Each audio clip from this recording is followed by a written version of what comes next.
கனடாவின் டொரண்டோவின் North York பகுதியில் உள்ள அடுக்குமாடி குடியிருப்பு ஒன்றில் 19ஆம் ஆண்டிலிருந்து தவறி விழுந்து சிறுமி உயிரிழந்தமை பெரும் சோகத்தை ஏற்படுத்தியிருந்தது.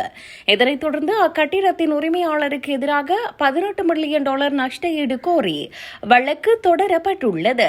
கடந்த மே மாதம் 10ஆம் தேதி அன்னையர் தினத்தன்று டொன்மில்ஸ் வீதி மற்றும் கிரேட்டன் ஹால் டிரைவ் அருகே அமைந்துள்ள 50 கிரேட்டன் ஹால் டிரைவ் கட்டிடத்தில் இந்த சம்பவம் இடம்பெற்றுள்ளது.